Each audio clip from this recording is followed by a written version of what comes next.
모든 것이 시작되기 전 우주에는 단 하나의 존재만이 있었습니다.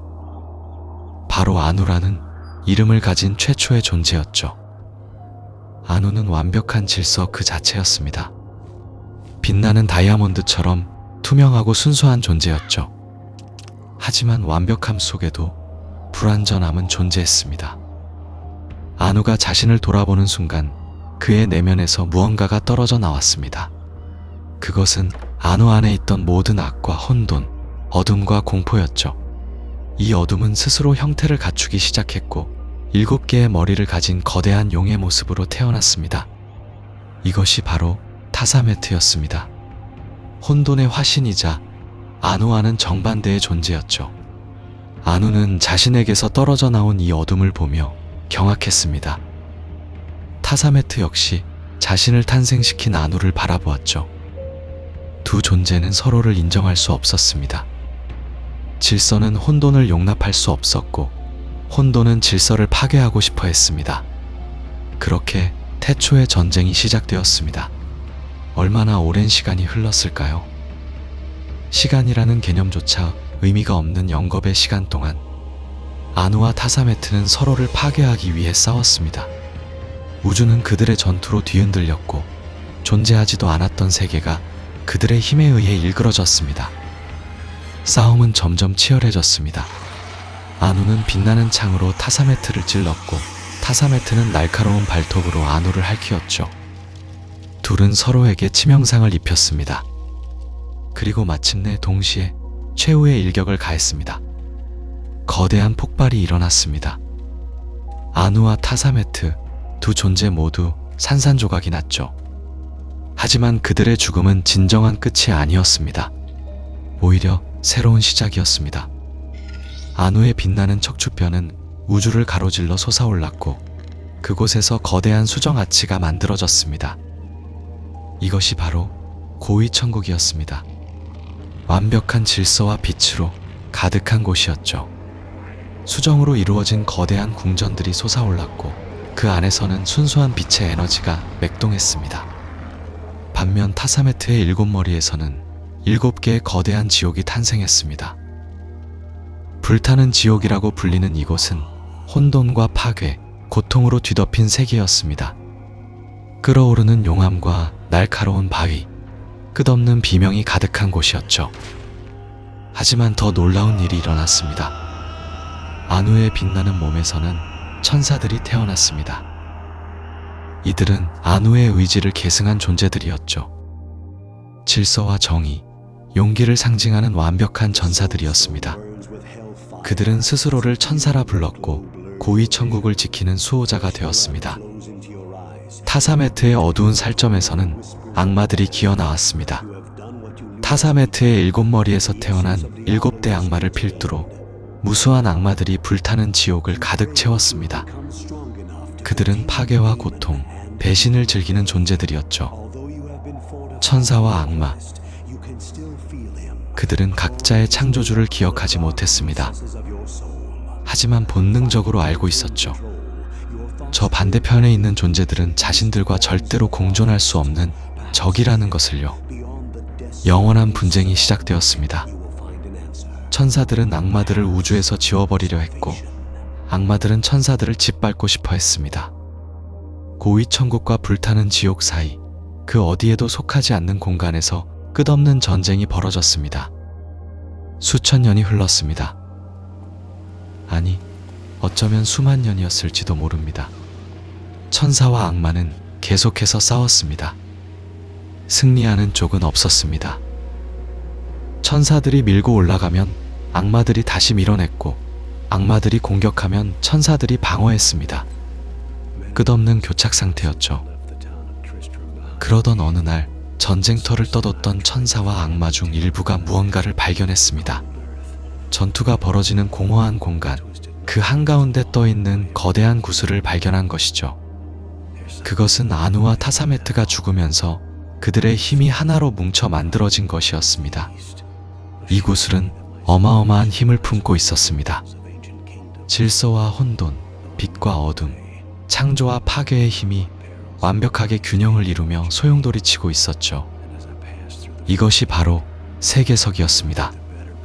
세계석은 단순한 힘의 결정체가 아니었습니다. 그것은 새로운 세계를 창조할 수 있는 능력을 가지고 있었죠. 천사와 악마들은 세계석을 손에 넣기 위해 더욱 치열하게 싸웠습니다. 이것만 있으면 전쟁을 끝낼 수 있을 거라고 믿었습니다. 하지만 세계석은 쉽게 손에 넣을 수 있는 것이 아니었습니다. 그것을 만지려는 자는 누구든 막강한 에너지에 휩쓸려 사라져버렸죠. 세계석은 스스로를 보호하고 있었습니다. 그런데 이 무시무시한 전쟁 속에서 믿기 어려운 일이 벌어지기 시작했습니다. 천사와 악마, 서로를 죽이기 위해 태어난 존재들 사이에서 말이죠. 고위 천국의 대천사 이나리우스는 전쟁에 지쳐 있었습니다. 끝없는 싸움 속에서 그는 의문을 품기 시작했죠. 이 전쟁이 정말 영원히 계속되어야 하는 건가? 우리는 왜 싸우는 건가? 그의 마음속에는 전쟁에 대한 회의가 자라나고 있었습니다. 그리고 불타는 지옥에도 비슷한 생각을 하는 존재가 있었습니다. 바로 메피스토의 딸 릴리스였죠. 그녀는 악마였지만 단순히 파괴만을 원하지는 않았습니다. 릴리스는 더 큰 무언가를 꿈꾸고 있었습니다. 운명은 이 두 존재를 만나게 했습니다. 전장에서 우연히 마주친 이나리우스와 릴리스는 서로를 죽이지 않았습니다. 대신 그들은 대화를 나눴죠. 처음에는 경계하면서, 하지만 점점 더 깊이 서로를 이해하게 되었습니다. 놀랍게도 그들은 사랑에 빠졌습니다. 천사와 악마의 사랑이라니 상상조차 할 수 없는 일이었죠. 하지만 그들에게는 사랑보다 더 큰 꿈이 있었습니다. 바로 이 끝없는 전쟁을 끝내는 것이었습니다. 이나리우스와 릴리스는 혼자가 아니었습니다. 전쟁에 지친 다른 천사들과 악마들도 그들의 생각에 동의했죠. 이들은 자신들을 추방자, 즉 이그조드라고 불렀습니다. 고위천국과 불타는 지옥 모두에서 쫓겨난 존재들이었습니다. 이그조드들은 세계석을 훔치기로 결심했습니다. 엄청나게 위험한 계획이었죠. 천사들도 악마들도 아무도 손댈 수 없었던 그 강력한 힘을 그들이 가져가겠다는 것이었습니다. 하지만 그들은 해냈습니다. 이나리우스와 릴리스 그리고 다른 이그조드들은 함께 힘을 합쳐 세계석을 손에 넣었습니다. 천사와 악마가 협력했을 때 불가능해 보이던 일이 가능해진 거죠. 세계석을 손에 넣은 이그조드들은 영원한 전쟁이 닿을 수 없는 곳으로 도망쳤습니다. 그리고 세계석의 힘을 사용해 완전히 새로운 세계를 창조했습니다. 이 세계의 이름은 생텀이었습니다. 생텀은 놀라운 곳이었습니다. 고위천국의 질서와 불타는 지옥의 혼돈이 완벽하게 균형을 이루는 세계였죠.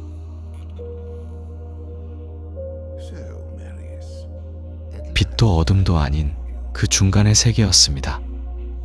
평화로운 땅이었습니다. 이그조드들은 생텀에서 새로운 삶을 시작했습니다.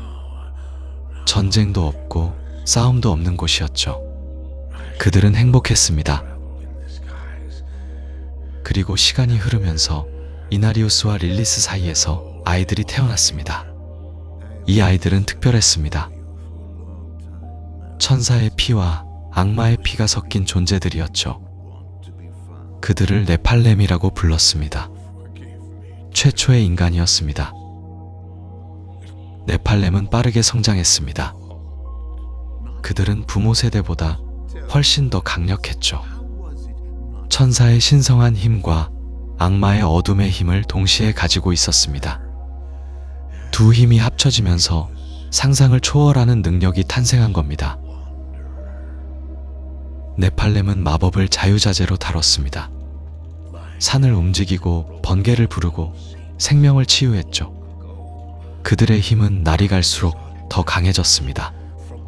어떤 네팔렘은 대천사보다 강했고 어떤 네팔렘은 대악마보다 강했습니다. 이나리우스는 자랑스러웠습니다. 자신의 자손들이 이렇게 강력하다니 말이죠. 그는 네팔렘이야말로 우주의 새로운 주인이 될 거라고 믿었습니다. 전쟁이 아니라 조화를 통해 세상을 이끌어갈 존재들이라고 생각했습니다. 하지만 릴리스는 다르게 생각했습니다. 그녀는 네팔렘의 힘을 보며 더 큰 야망을 품기 시작했죠. 이 아이들로 천국과 지옥을 정복할 수 있다고 생각했습니다. 자신들을 추방한 양쪽 모두에게 복수할 수 있다고 믿었습니다. 릴리스의 생각은 점점 더 과격해졌습니다. 그녀는 네팔렘을 전쟁 병기로 키우려 했습니다. 생텀은 단순히 도피처가 아니라 새로운 제국의 시작점이 되어야 한다고 주장했죠. 이나리우스는 경악했습니다. 그가 원했던 건 평화였지 또 다른 전쟁이 아니었습니다.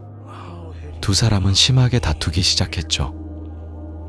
한때 사랑했던 두 존재 사이에 균열이 생겼습니다. 다른 이그조드들도 걱정하기 시작했습니다. 네팔렘이 너무 강력해지고 있었던 겁니다. 이 아이들이 통제 불가능해지면 어떻게 될까? 고위 천국과 불타는 지옥이 생텀을 발견하면 어떻게 될까? 네팔렘의 힘은 축복인가? 아니면 저주인가? 생텀은 평화로운 낙원이었습니다. 하지만 그 평화 속에서 폭풍이 조용히 자라나고 있었습니다. 네팔렘이라는 이름의 폭풍이었죠. 이들의 존재는 곧 우주 전체의 균형을 뒤흔들게 될 것이었습니다.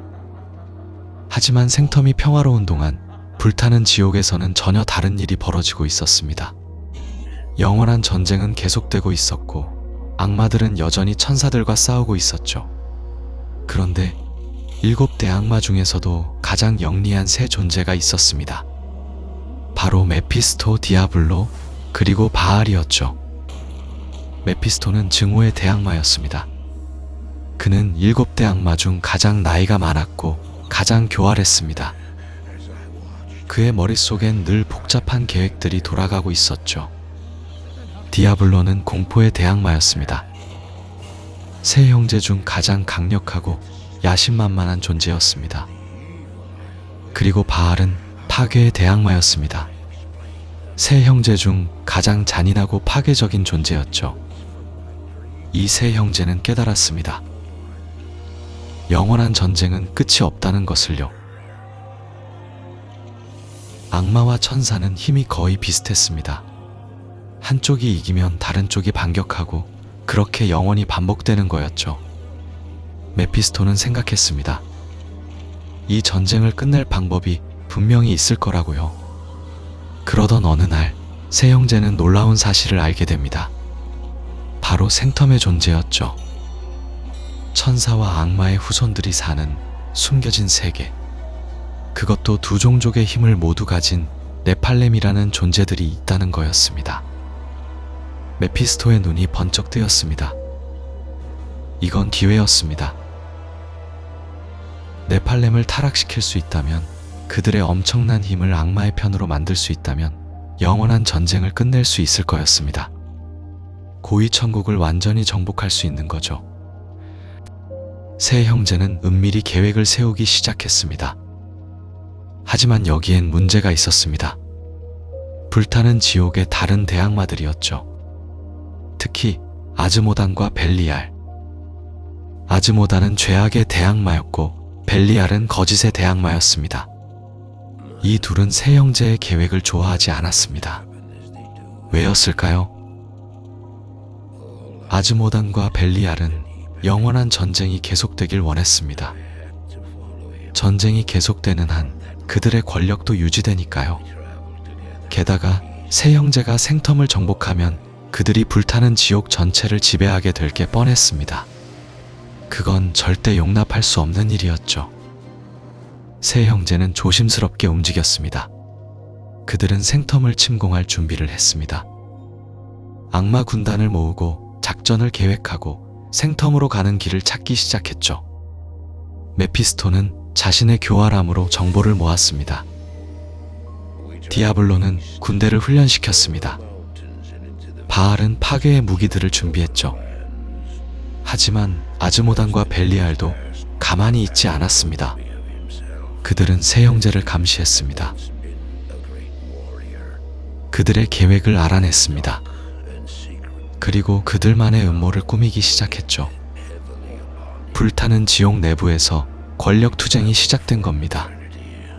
악마들 사이의 긴장이 높아졌습니다.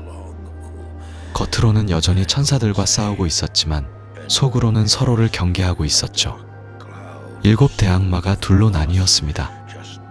메피스토, 디아블로, 바알 세 형제 한편, 아즈모단과 벨리알, 그리고 그들을 따르는 악마들 다른 한편. 드디어 결정적인 순간이 왔습니다. 세 형제가 생텀 침공을 앞두고 있을 때였죠. 아즈모단과 벨리알은 움직였습니다. 그들은 다른 악마 군주들을 설득했습니다. 세 형제가 너무 위험하다고 그들을 막아야 한다고 말했죠. 배신이 일어났습니다. 어느 날 갑자기 아즈모단과 벨리알의 군대가 세 형제를 공격했습니다. 불타는 지옥 전체가 내전에 휩싸였죠. 악마들끼리 싸우기 시작한 겁니다. 메피스토는 분노했습니다. 디아블로는 경노했습니다. 바알은 광란에 빠졌습니다. 하지만 아즈모단과 벨리알은 준비를 철저히 했습니다. 그들은 수적으로 우세했습니다. 게다가 기습 공격이었죠. 세 형제는 밀리기 시작했습니다. 아무리 강력해도 혼자서는 여럿을 이길 수 없었습니다. 전투는 치열했습니다. 불타는 지옥 전체가 흔들렸습니다. 엄청난 마력이 부딪혔습니다. 악마들이 죽어나갔습니다. 하지만 결국 세 형제는 패배하고 말았습니다. 아즈모단과 벨리알이 승리한 겁니다.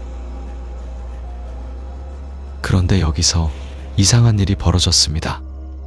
아즈모단과 벨리알은 세 형제를 죽이지 않았습니다. 대신 그들을 추방했죠. 불타는 지옥에서 영원히 쫓아낸 겁니다. 왜 그랬을까요? 이유는 간단했습니다. 대악마는 완전히 죽일 수 없었거든요. 죽여봤자 다시 부활할 뿐이었습니다. 그것보다는 차라리 멀리 보내버리는 게 나았던 겁니다. 그래서 아즈모단과 벨리알은 강력한 주문을 사용해 세 형제를 추방했습니다. 메피스토, 디아블로, 바알은 불타는 지옥에서 쫓겨났습니다. 그들은 우주 속으로 던져졌습니다. 엄청난 힘을 가졌지만 갈 곳이 없었죠. 분노와 증오로 가득 찬 채로 우주를 떠돌아야 했습니다. 아즈모단과 벨리알은 승리를 자축했습니다. 이제 불타는 지옥은 자신들의 것이었습니다. 생텀 침공 계획도 무산되었죠. 모든 게 계획대로 된 것 같았습니다.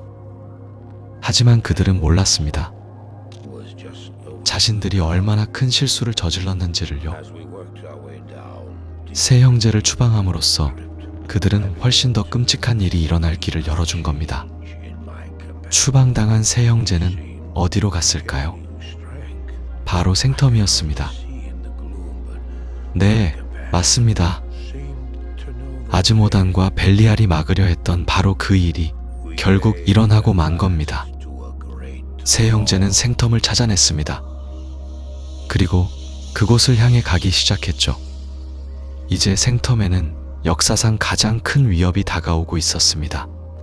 이나리우스와 릴리스는 이 사실을 몰랐습니다. 네팔렘들도 몰랐습니다. 그들은 여전히 자신들의 문제로 싸우고 있었죠. 하지만 곧 그들은 알게 될 겁니다. 훨씬 더 큰 위험이 다가오고 있다는 것을요. 불타는 지옥의 권력 투쟁은 끝났습니다. 하지만 그 결과는 우주 전체에 영향을 미치게 될 것이었습니다. 자, 이제 이야기는 시간을 훌쩍 뛰어넘습니다. 세 형제가 생텀을 공격한 그 사건으로부터 수백 년이 지난 뒤의 일이죠. 불타는 지옥의 군주들과 천상의 천사들은 오랜 세월 동안 끝없는 전쟁을 벌였습니다. 이 전쟁을 사람들은 영원한 분쟁이라고 불렀죠. 그리고 그 전쟁의 중심에는 언제나 생텀이 있었습니다. 하지만 천사들도 악마들도 모두 지쳐가고 있었습니다. 전쟁은 너무 오래 계속되었고 끝은 보이지 않았죠. 그러던 중 천상의 대천사 평의회에서 중대한 결정이 내려집니다. 바로 세계석을 파괴하는 것이었습니다. 세계석은 생텀과 다른 차원들을 연결하는 강력한 마법적 장치였죠. 이것을 파괴하면 악마들이 생텀에 쉽게 침입할 수 없게 될 거라고 생각했습니다. 하지만 이 결정은 예상치 못한 결과를 가져왔습니다.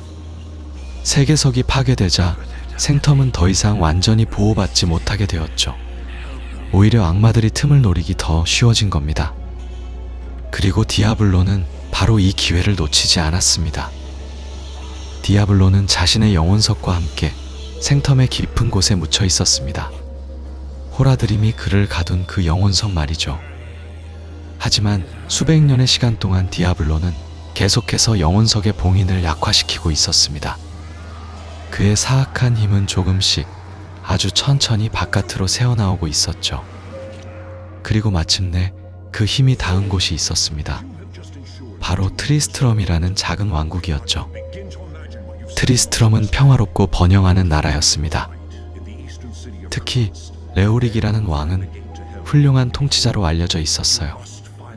그는 정의롭고 백성들을 사랑했으며 강력한 군사력으로 나라를 지켰습니다. 모든 것이 완벽해 보였죠. 하지만 레오릭에게는 한 가지 약점이 있었습니다.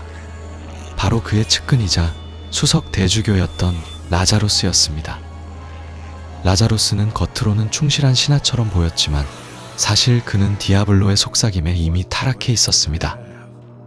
디아블로는 땅 밑 깊은 곳에서 라자루스의 마음속으로 파고들었고 그를 완전히 장악해버렸죠.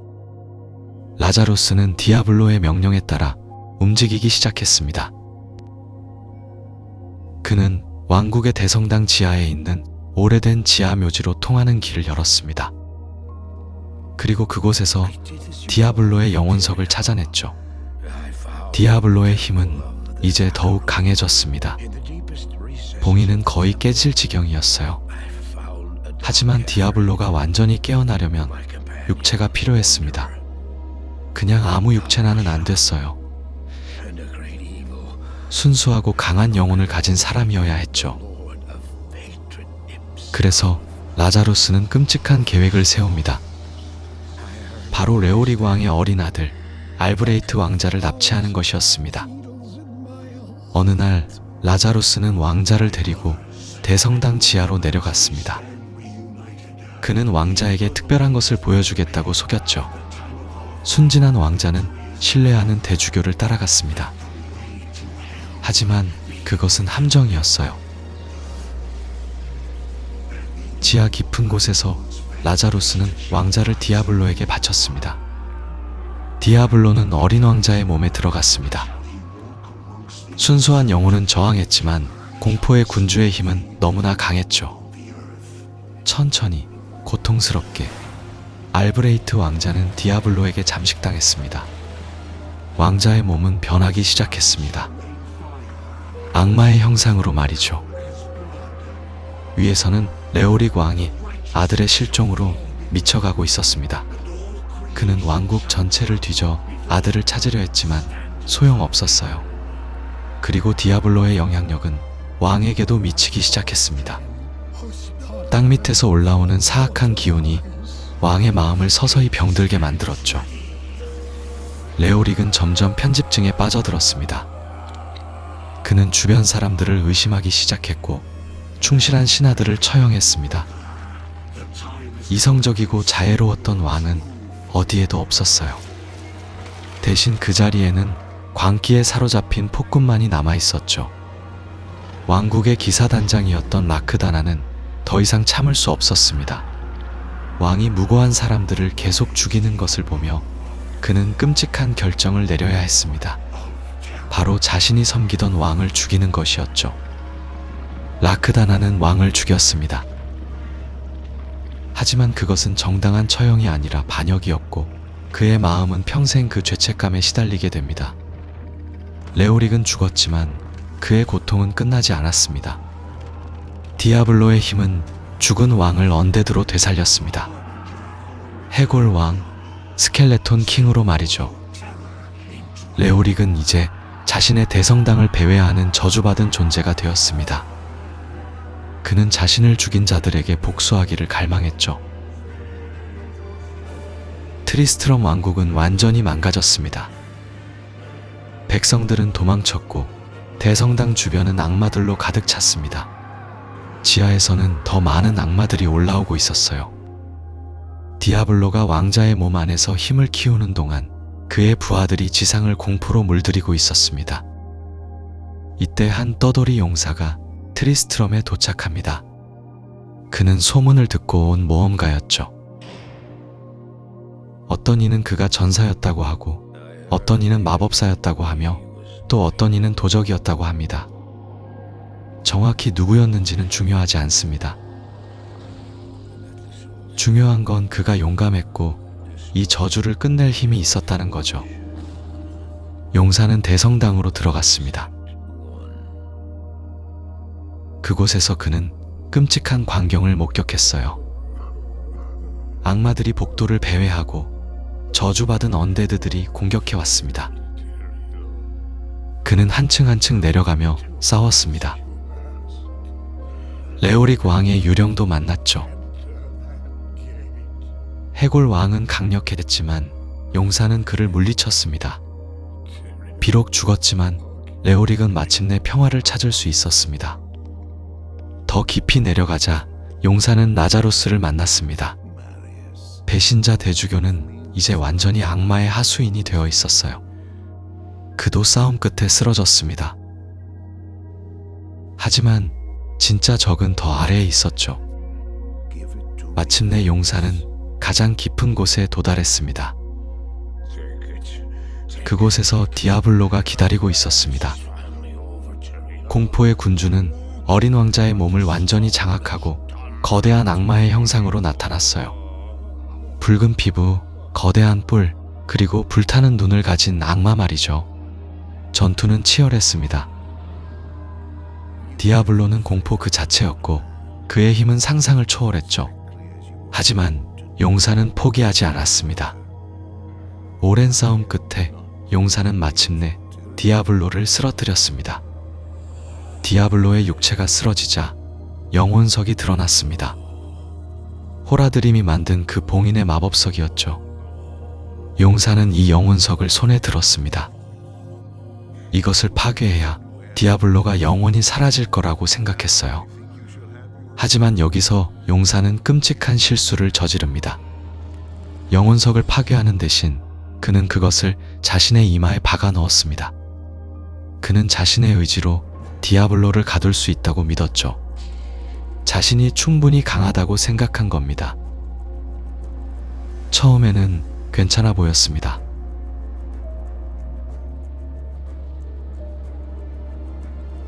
용사는 트리스트럼을 떠났고 사람들은 그가 영웅이라고 칭송했어요. 하지만 영혼석 안에서 디아블로는 죽지 않았습니다. 그는 천천히, 매우 천천히 용사의 마음을 잠식하기 시작했죠. 용사는 동쪽으로 향했습니다. 그는 디아블로를 완전히 파괴할 방법을 찾으려 했어요. 하지만 매일 밤 악몽이 그를 괴롭혔고 디아블로의 속삭임은 점점 더 강해졌습니다. 용사의 의지는 서서히 무너지고 있었습니다. 결국 디아블로는 승리했습니다. 용사는 완전히 디아블로에게 장악당했고 그의 몸은 다시 한번 공포의 군주의 그릇이 되었죠. 트리스트럼의 영웅은 이제 세상에서 가장 위험한 존재가 되어버렸습니다. 그리고 디아블로는 계획을 세웠습니다. 자신의 형제들을 풀어주는 것이었죠. 메피스토와 바알도 여전히 영혼석에 갇혀 있었습니다. 세 형제가 다시 뭉친다면 그들은 생텀을 완전히 정복할 수 있을 거였어요.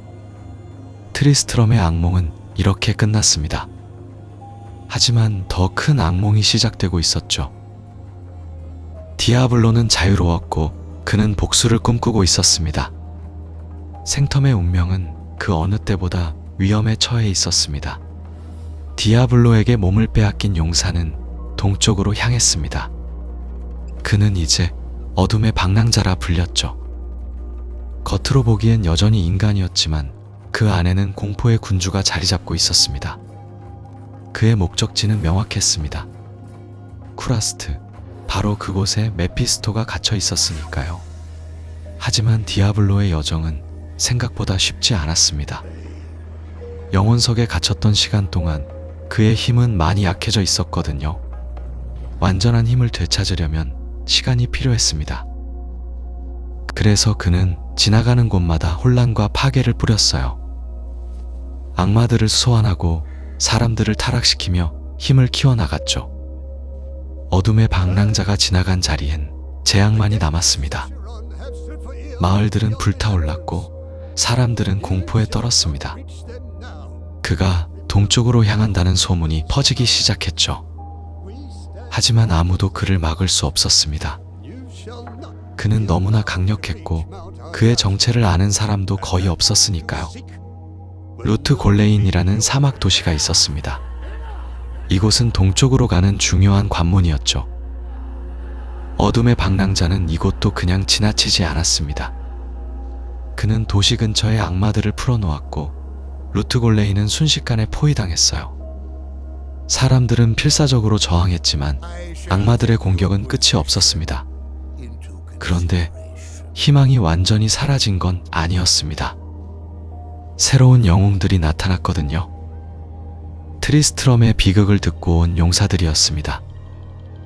그들은 어둠의 방랑자를 쫓아 동쪽으로 왔죠. 아직은 그가 디아블로라는 걸 확신할 수 없었지만 분명 위험한 존재라는 건 알고 있었습니다.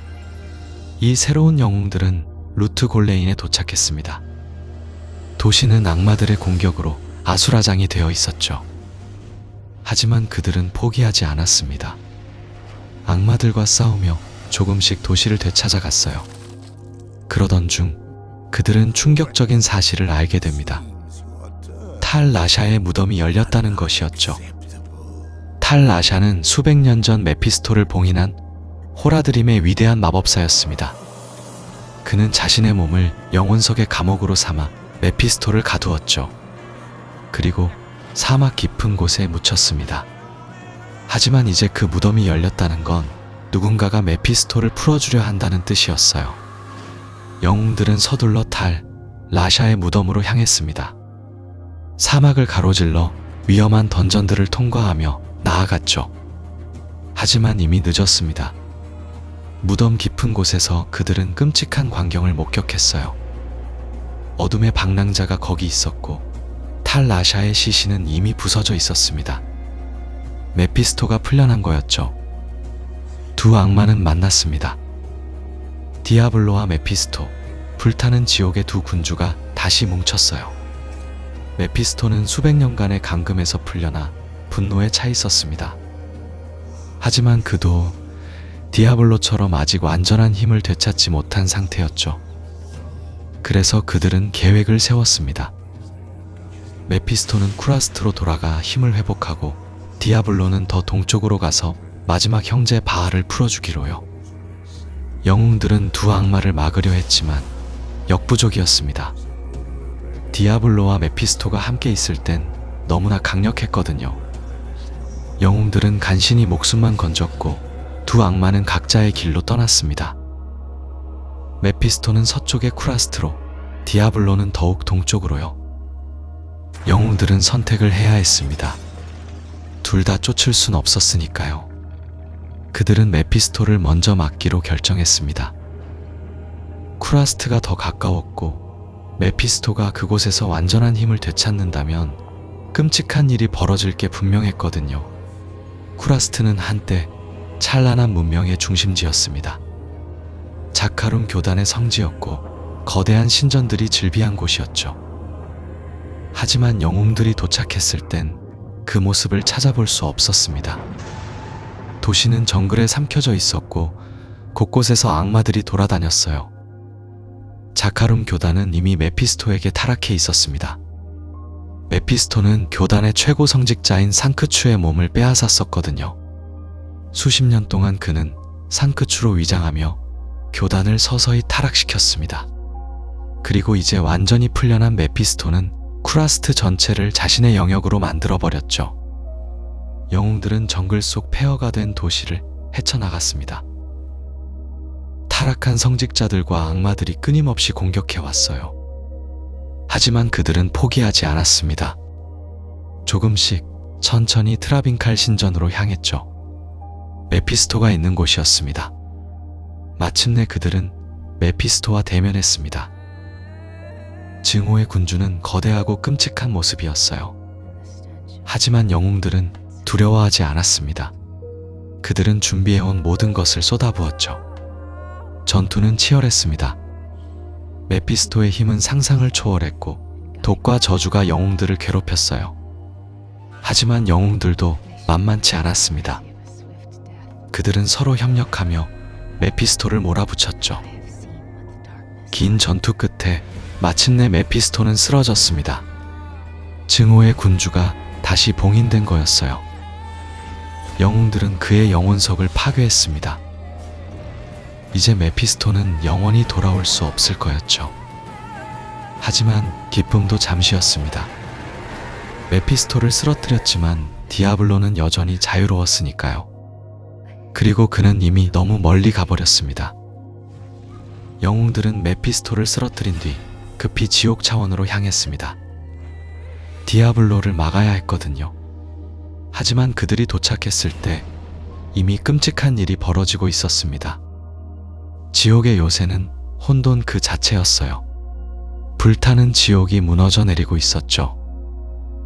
디아블로가 자신의 왕국마저 파괴하며 무언가를 준비하고 있었던 겁니다. 영웅들은 불타는 강을 건너고 악마들의 저항을 뚫으며 전진했습니다. 그리고 마침내 그들은 혼돈의 성소에 도착했습니다. 거기서 디아블로가 기다리고 있었어요. 하지만 그의 모습은 예전과 달랐습니다. 더 거대해졌고 더 강력해졌죠. 메피스토와 디아블로가 합쳐지면서 그의 힘은 상상을 초월하게 된 겁니다. 전투가 시작됐습니다. 디아블로는 화염과 번개를 쏟아냈어요. 그의 발톱 한 번에 땅이 갈라졌죠. 영웅들은 지금껏 경험한 어떤 전투보다 힘들었습니다. 죽음이 바로 코앞까지 다가왔어요. 하지만 영웅들은 포기하지 않았습니다. 그들은 서로를 믿었고 함께 싸웠죠. 조금씩 디아블로를 몰아붙였습니다. 전투는 몇 시간이고 계속됐어요. 둘 다 지칠 대로 지쳐갔죠. 그리고 마침내 결정적인 순간이 왔습니다. 영웅들의 마지막 일격이 디아블로의 가슴을 관통했어요. 공포의 군주는 비명을 지르며 무릎을 꿇었습니다. 그의 몸이 빛으로 부서지기 시작했죠. 디아블로가 쓰러졌습니다. 불가능해 보였던 일이 현실이 된 거였어요. 영웅들은 그의 영혼석도 파괴했습니다. 이제 디아블로는 영원히 돌아올 수 없을 거였죠. 세상은 환호했습니다. 새 악마 군주가 모두 사라졌으니까요. 사람들은 이제 평화가 찾아올 거라고 믿었습니다. 영웅들도 그렇게 믿고 싶었어요. 하지만 타이라엘은 달랐습니다. 정의의 대천사는 뭔가 불길한 기운을 느끼고 있었거든요. 그리고 그의 걱정은 현실이 됐습니다. 바로 세계석이었어요. 세계석은 성역의 근간을 이루는 신비한 유물이었습니다. 이것이 있기에 성역이 존재할 수 있었죠. 세계석은 아리아산 정상에 숨겨져 있었어요. 그런데 문제가 생겼습니다. 바알의 군대가 세계석을 노리고 있었던 거죠. 바알은 파괴의 군주였습니다. 새 악마 군주 중 막내였지만 그의 힘은 만만치 않았어요. 타이라엘은 급히 아리아산으로 향했습니다. 영웅들도 뒤따랐죠. 하지만 그들이 도착했을 때는 이미 늦어버렸습니다. 바알이 이미 세계석에 손을 대고 있었어요. 그는 세계석을 오염시키고 있었습니다. 세계석이 검게 물들어가고 있었죠. 이대로 두면 성역 전체가 무너질 수도 있었습니다. 바알은 영웅들을 보고 비웃었습니다. 그는 자신이 이미 이겼다고 생각했거든요. 하지만 영웅들은 물러서지 않았습니다. 그들은 바알에게 달려들었어요. 전투는 또다시 치열했습니다. 바알은 디아블로 못지않게 강력했어요. 그의 촉수가 휘두를 때마다 대지가 흔들렸습니다. 독과 부패가 사방으로 퍼져나갔죠.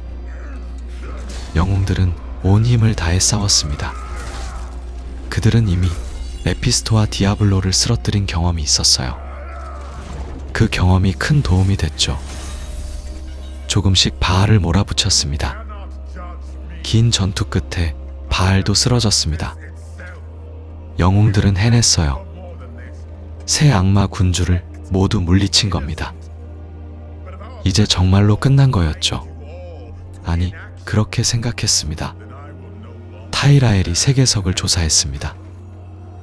그리고 끔찍한 사실을 알게 됐어요. 세계석이 너무 심하게 오염됐던 겁니다. 이미 되돌릴 수 없을 정도였죠. 오염된 세계석을 그냥 두면 어떻게 될까요? 성역은 서서히 무너질 겁니다. 악마들이 자유롭게 침입할 수 있게 되겠죠. 결국 성역은 지옥과 다를 바 없게 될 거였어요. 타이라엘은 고민했습니다. 어떻게 해야 할까요? 그리고 마침내 결론을 내렸습니다. 세계석을 파괴해야 한다고요. 하지만 세계석을 파괴하면 어떻게 될까요? 아무도 확신할 수 없었습니다. 세계석은 성역의 근간이었으니까요. 성역이 함께 사라질 수도 있었어요. 그래도 타이라엘은 결단을 내렸습니다. 오염된 세계석을 두는 것보다는 나을 거라고 판단했죠. 그는 자신의 검 엘드루인을 꺼냈습니다. 영웅들은 타이라엘을 바라봤습니다. 정의의 대천사가 무엇을 하려는지 알 수 있었죠. 그들은 아무 말도 하지 않았습니다. 그저 타이라엘을 믿었어요. 타이라엘은 세계석에 검을 내리쳤습니다. 엄청난 빛이 폭발했어요. 산 전체가 흔들렸습니다. 세계석이 산산조각 났죠. 그리고 모든 것이 고요해졌습니다. 영웅들은 천천히 눈을 떴어요. 그들은 살아있었습니다. 성역도 여전히 존재했죠. 하지만 무언가 달라졌습니다. 세계석이 사라진 성역은 예전과 같지 않았어요. 더 취약해졌고 더 불안정해졌습니다.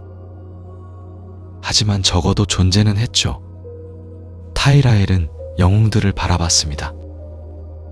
그의 눈빛은 슬펐지만 후회는 없어 보였어요. 그는 옳은 일을 했다고 믿었습니다. 새 악마 군주는 모두 사라졌습니다.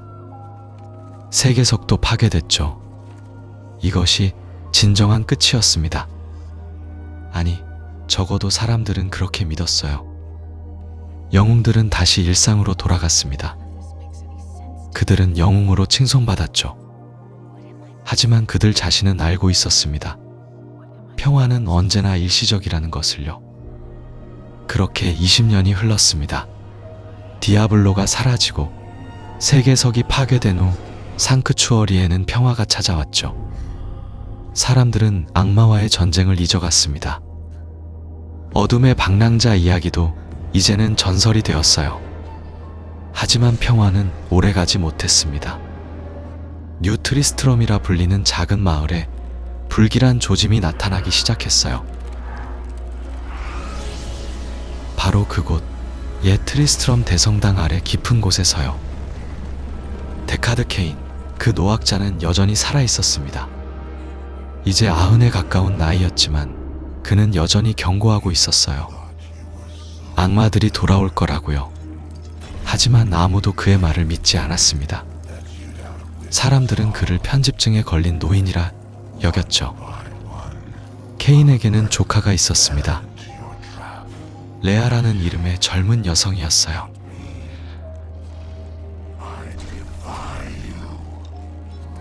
그녀는 삼촌을 보살피며 그의 연구를 도왔습니다. 레아는 삼촌의 이야기를 반쯤은 믿었지만 그것이 정말 현실이 되리라고는 생각하지 못했어요. 그런데 어느 날 하늘에서 불타는 별이 떨어졌습니다. 그것은 정확히 트리스트럼 대성당으로 떨어졌죠. 엄청난 폭발과 함께 대지가 갈라졌고 대성당의 지하 깊숙한 곳이 드러났습니다. 케인은 즉시 알아챘어요. 이것은 불길한 징조라는 것을요. 그는 서둘러 대성당으로 향했습니다. 레아가 만류했지만 소용없었죠. 노학자는 진실을 확인해야 했습니다. 바로 그때 한 명의 영웅이 마을에 도착했습니다. 이 영웅은 떨어지는 별을 쫓아온 것이었어요. 운명이 그를 이곳으로 이끈 거죠. 레아는 영웅에게 도움을 청했습니다. 삼촌을 찾아달라고요. 영웅이 대성당에 들어갔을 때 그곳은 이미 언데드들로 가득했습니다. 스켈레톤 킹 레오릭이 다시 깨어난 거예요. 20년 전 디아블로의 저주가 여전히 그곳에 남아 있었던 겁니다. 영웅은 깊이 내려갔습니다. 그리고 마침내 케인을 발견했어요. 하지만 노학자는 심각한 부상을 입은 상태였습니다. 그는 영웅에게 말했죠. 떨어진 별은 천사라고요. 타이라엘일 거라고요. 케인의 예감은 맞았습니다. 별의 정체는 정말 타이라엘이었어요. 하지만 그는 더 이상 천사가 아니었습니다. 날개도 없었고 힘도 없었죠. 그는 인간이 되어버린 겁니다. 타이라엘은 기억을 잃은 상태였습니다. 왜 자신이 떨어졌는지, 무슨 일이 있었는지 전혀 기억하지 못했어요. 하지만 한 가지는 확실했습니다. 뭔가 끔찍한 일이 일어나고 있다는 것을요. 레아는 타이라엘을 치료하려 애썼습니다. 그녀에게는 특별한 능력이 있었거든요. 치유의 능력이었죠. 하지만 타이라엘의 상처는 육체적인 것만이 아니었습니다. 그리고 최악의 일이 벌어졌습니다. 마그다라는 이름의 마녀가 이끄는 컬티스트들이 마을을 습격한 거예요. 그들의 목표는 타이라엘이었습니다. 천사의 검을 원했던 거죠. 케인이 나섰습니다. 노학자는 자신의 몸으로 레아를 보호했어요. 마그다의 마법이 그를 관통했습니다. 케인은 쓰러졌죠. 레아는 삼촌의 품에 안겨 울었습니다. 케인은 마지막 숨을 거두며 말했어요. 레아에게 강해지라고요. 그녀가 세상의 희망이라고요. 그리고 영웅에게 부탁했습니다. 레아를 지켜달라고요. 데카드 케인, 호라드림의 마지막 후예가 죽었습니다. 그는 평생을 악마와 싸우는 데 바쳤어요. 끝까지 경고하고 끝까지 싸웠죠. 그의 죽음으로 하나의 시대가 끝났습니다. 영웅은 복수를 맹세했습니다. 마그다를 찾아내 응징하겠다고요. 타이라엘도 기억을 되찾아야 했습니다. 무엇이 일어나고 있는지 알아야 했어요. 실마리는 칼데움에 있었습니다. 사막의 보석이라 불리는 거대한 도시였죠. 그곳에서 마그다의 흔적을 찾을 수 있을 거라 생각했습니다. 레아도 함께 갔습니다. 그녀는 더 이상 연약한 소녀가 아니었어요. 삼촌의 죽음이 그녀를 변화시켰습니다. 이제 그녀는 싸울 준비가 되어 있었죠. 칼데움에 도착했을 때 도시는 혼란에 빠져 있었습니다. 황제가 미쳐버렸거든요. 하칸이라는 이름의 젊은 황제였는데 갑자기 이상한 행동을 하기 시작한 겁니다. 더 이상한 건 황제가 마그다와 손잡고 있다는 사실이었어요. 그들은 무언가를 찾고 있었습니다. 영혼석이라는 물건이었죠. 그것으로 악마를 가둘 수 있다고 했습니다. 하지만 진실은 달랐습니다. 황제 하칸은 진짜 황제가 아니었어요. 그는 벨리알, 거짓의 군주였습니다. 7 대악마 중 하나였죠. 그가 황제로 변장하고 있었던 겁니다. 벨리알의 계획은 교묘했습니다. 그는 칼데움을 장악하고 그곳을 악마들의 전진기지로 만들려 했어요. 아무도 황제가 악마라고 의심하지 못했죠. 완벽한 위장이었습니다. 영웅은 진실을 밝혀냈습니다. 황제의 정체를 폭로했죠. 벨리알은 더 이상 숨을 필요가 없었습니다. 그는 본 모습을 드러내고 영웅과 맞섰어요. 전투는 치열했습니다. 벨리알은 환영과 거짓으로 영웅을 혼란스럽게 만들었어요. 진짜와 가짜를 구분할 수 없었죠. 하지만 영웅은 포기하지 않았습니다. 결국 벨리알은 패배했습니다. 영웅이 그를 영혼석에 가두는 데 성공한 거예요. 2번째 대악마가 봉인된 겁니다. 칼데움은 구원받았죠. 하지만 레아는 불안했습니다. 뭔가 잘못되고 있다는 느낌이 들었어요. 영혼석이 너무 쉽게 작동하는 것 같았죠. 마치 누군가 의도한 것처럼요. 그리고 레아의 어머니 아드리아가 나타났습니다. 기억하시죠?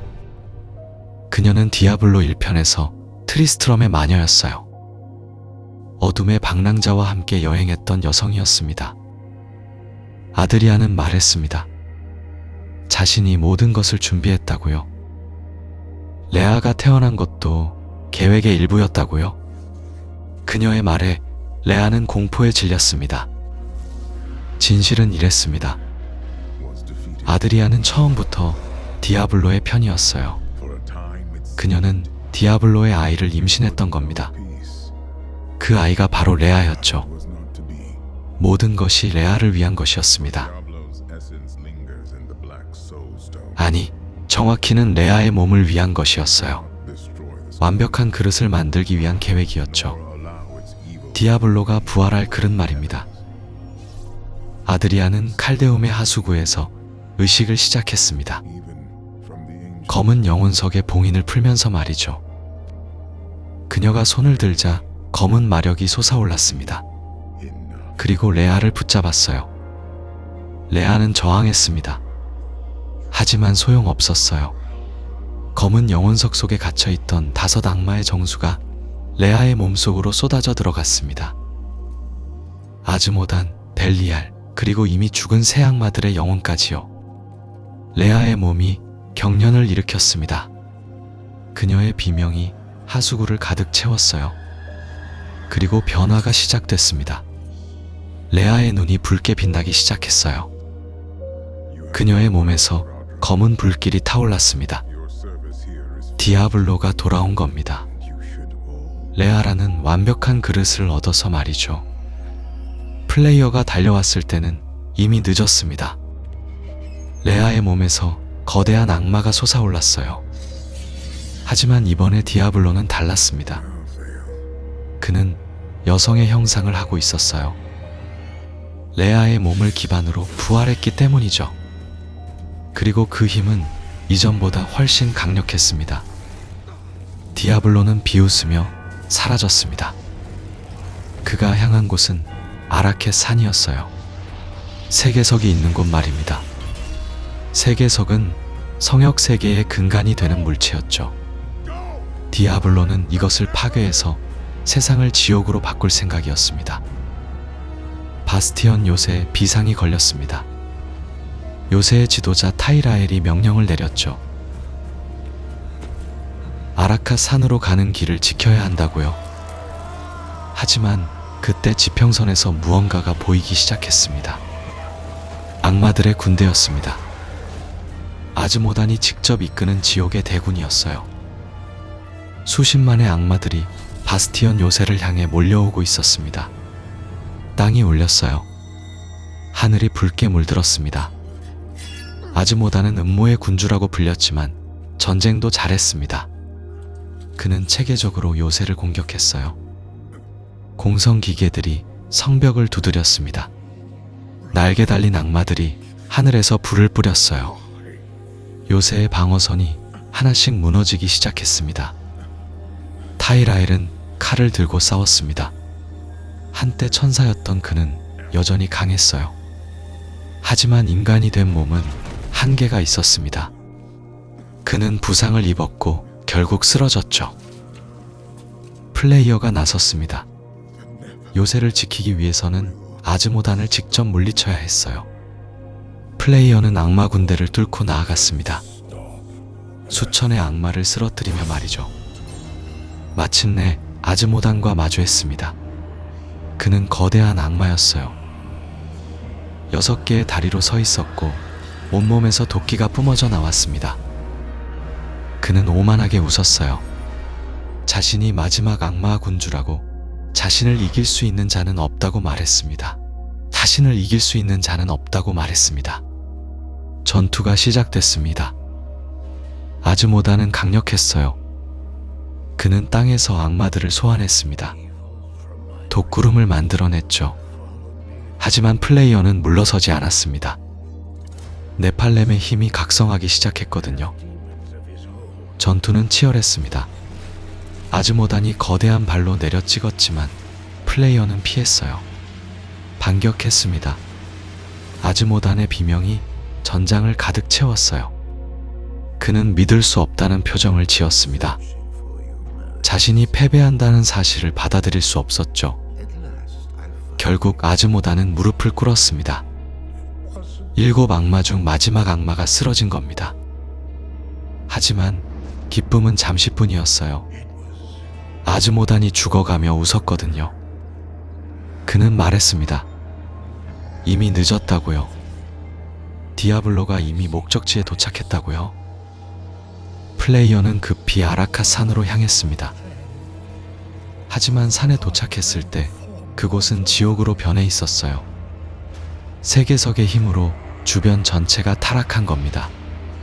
하늘은 검붉게 물들었고 땅에서는 불길이 솟아올랐습니다. 그리고 그곳에서 충격적인 광경을 목격했습니다. 디아블로가 변하고 있었어요. 그의 몸에서 7개의 머리가 돋아났습니다.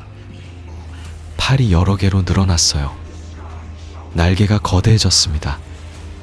진실이 밝혀졌습니다. 디아블로는 처음부터 이것을 계획했던 겁니다. 7 악마 모두를 하나로 합치는 것 말이죠. 검은 영혼석 안에는 5 악마의 정수가 담겨 있었어요. 아즈모단은 플레이어에게 죽었죠. 그리고 그 영혼도 디아블로에게 흡수됐습니다. 벨리알도 마찬가지였어요. 7 악마가 하나가 됐습니다. 디아블로는 이제 공포의 화신이 아니었어요. 그는 모든 악의 화신이었습니다. 공포, 파괴, 증오, 고통, 죄악, 욕망, 음모의 모든 힘을 가진 존재가 된 겁니다. 디아블로는 선언했습니다. 이제 천국을 공격하겠다고요. 천사들을 모두 죽이고 세상을 완전한 지옥으로 만들겠다고 말이죠. 그는 세계석의 힘으로 차원의 문을 열었습니다. 천국으로 향하는 문이었어요. 플레이어는 막으려 했습니다. 하지만 디아블로는 너무 강했어요. 한 번의 공격으로 플레이어를 날려버렸습니다. 디아블로가 포털로 들어갔어요. 악마 군대가 그를 따랐습니다. 천국 침공이 시작된 겁니다. 플레이어는 일어났습니다. 비틀거리며 포털로 들어갔어요. 천국을 지켜야 했거든요. 포털을 지나자 눈부신 빛이 펼쳐졌습니다. 수정으로 이루어진 천국의 모습이었어요. 하지만 천국은 전쟁터가 되어 있었습니다. 악마들이 수정 건물들을 부수고 있었어요. 천사들이 싸우고 있었지만 밀리고 있었습니다. 디아블로의 힘이 너무 강했거든요. 천사들의 지도자 임페리우스가 나타났습니다. 용맹의 천사였죠. 그는 플레이어를 경멸하는 눈빛으로 봤어요. 인간 따위가 천국에 올 자격이 없다고 생각했거든요. 하지만 상황이 급박했습니다. 그는 마지못해 플레이어의 도움을 받아들였어요. 플레이어는 천국의 방어선을 지켰습니다. 악마들을 물리치며 천사들을 도왔어요. 하지만 디아블로는 계속 나아갔습니다. 그의 목표는 명백했어요. 운명의 첨탑이었습니다. 운명의 첨탑은 천국의 심장부였어요. 그곳에는 크리스탈 아치가 있었습니다. 창조의 근원이라고 불리는 것이었죠. 디아블로가 그것을 파괴하면 천국 전체가 무너질 겁니다. 임페리우스가 디아블로를 막으려 했습니다. 그는 빛나는 창을 들고 디아블로에게 돌진했어요. 하지만 디아블로는 7 악마의 힘을 가지고 있었습니다. 임페리우스는 한 방에 패배했어요. 용맹의 천사가 무릎을 꿇은 겁니다. 결국 플레이어만 남았습니다. 천국의 마지막 희망이었어요. 플레이어는 운명의 첨탑으로 달려갔습니다. 그곳에서 디아블로가 기다리고 있었어요. 최후의 결전이 시작됐습니다. 디아블로는 모든 힘을 쏟아부었습니다. 불지옥을 소환했어요. 번개를 내리쳤습니다. 독구름을 만들었죠. 하지만 플레이어도 물러서지 않았습니다. 네팔렘의 진정한 힘이 폭발했거든요. 전투는 천국을 뒤흔들었습니다. 빛과 어둠이 충돌했어요. 천사들이 숨을 죽이며 지켜봤습니다. 이 전투의 결과가 모든 것을 결정할 테니까요. 디아블로가 마지막 공격을 준비했습니다. 7 악마의 힘을 하나로 모아서 말이죠. 하지만 플레이어가 먼저 움직였습니다. 모든 힘을 담은 일격이었어요. 빛이 폭발했습니다. 디아블로의 비명이 천국을 가득 채웠어요. 그의 거대한 몸이 흔들렸습니다. 균열이 생기기 시작했어요. 7 악마의 정수가 흩어지기 시작한 겁니다. 디아블로는 믿을 수 없다는 표정으로 플레이어를 봤습니다. 그는 물었어요. 어떻게 인간이 자신을 이길 수 있냐고요? 플레이어는 대답하지 않았습니다. 그저 마지막 일격을 날렸어요. 디아블로가 산산조각 났습니다. 7 악마의 정수가 사방으로 흩어졌어요. 그리고 그 안에서 무언가가 떨어졌습니다. 레아의 몸이었어요. 하지만 그녀는 이미 숨이 끊어진 상태였습니다. 플레이어는 레아를 안았습니다. 그녀는 미소를 지으며 사라졌어요. 마침내 공포에서 해방된 겁니다. 천국의 평화가 찾아왔습니다. 천사들이 환호했어요. 하지만 기쁨은 오래가지 못했습니다. 타이라엘이 말했거든요. 7 악마의 정수가 완전히 파괴된 것은 아니라고요. 그들은 언젠가 다시 부활할 거라고 했습니다. 악은 결코 완전히 사라지지 않는다고요. 그리고 또 다른 문제가 있었습니다. 말티엘이라는 존재였어요. 말티엘은 지혜의 천사였습니다. 호라드림을 창설한 천사죠. 그런데 타이라엘이 걱정한 건 바로 이 말티엘이었어요. 그는 천사들 중에서도 가장 오래되고 강력한 존재였거든요. 그리고 그는 지금 이상한 행동을 보이고 있었습니다. 말티엘은 검은 영혼석을 가져갔어요. 디아블로가 봉인되어 있던 그 돌이었습니다. 그는 그것을 연구하겠다고 했죠. 하지만 타이라엘은 불안했습니다. 말티엘이 변하고 있다는 걸 느꼈거든요. 사실 말티엘은 오랫동안 고민해왔습니다. 영혼의 전쟁은 끝이 없었어요. 천사와 악마의 싸움은 계속 반복되었죠. 승리해도 악마들은 다시 부활했습니다. 지옥에서 계속 되살아났거든요. 이 전쟁의 끝은 없는 걸까요? 말티엘은 절망했습니다. 그리고 그는 결론을 내렸어요. 균형이 문제라고요. 천국과 지옥의 힘이 균형을 이루고 있으니까 전쟁이 끝나지 않는다고 생각했습니다. 그렇다면 한쪽을 완전히 없애야 한다고요. 지옥을 완전히 파괴해야 한다고 믿었습니다. 하지만 어떻게요? 지옥은 강력했습니다. 천국만으로는 지옥을 완전히 없앨 수 없었어요. 그래서 말티엘은 금단의 선택을 했습니다. 검은 영혼석을 자신의 몸에 박아 넣은 거예요. 7 악마의 정수가 담긴 돌이었습니다. 그 어마어마한 힘이 말티엘의 몸속으로 들어왔어요. 말티엘은 그 힘으로 지옥을 파괴하려 했습니다. 하지만 그는 큰 실수를 한 겁니다. 악의 힘은 그를 타락시켰어요. 말티엘은 더 이상 지혜의 천사가 아니었습니다. 그는 죽음의 천사가 되었죠. 검은 영혼석은 그의 몸에 박혀 있었고요. 그의 날개는 검게 변했습니다. 그의 눈은 붉게 빛났어요. 타락한 말티엘은 미쳤습니다. 그는 지옥만 파괴하려던 게 아니었어요. 이제 그는 모든 걸 없애려고 했습니다. 천국도 성역도 모든 생명을요. 그래야 완전한 평화가 온다고 믿었거든요. 죽음만이 유일한 평화라고 생각한 겁니다. 그는 천국에서 사라졌습니다. 그리고 성역으로 갔어요. 그곳에서 끔찍한 일을 시작했습니다. 한편 성역에서는 또 다른 위기가 있었습니다. 아드리아가 죽은 뒤에도 악마들의 침공은 계속되었거든요. 그리고 새로운 적이 나타났습니다. 바로 말티엘이었어요. 말티엘은 웨스트마치라는 도시에 나타났습니다. 그는 죽음의 천사로 변해 있었죠. 그의 주변에는 죽음의 기운이 감돌았습니다. 그는 낫을 들고 있었어요. 마치 저승사자 같았습니다. 그는 생명들의 영혼을 빼앗기 시작했습니다. 사람들이 죽어갔어요. 하지만 그냥 죽는 게 아니었습니다. 말티엘은 그들의 영혼을 수확했거든요.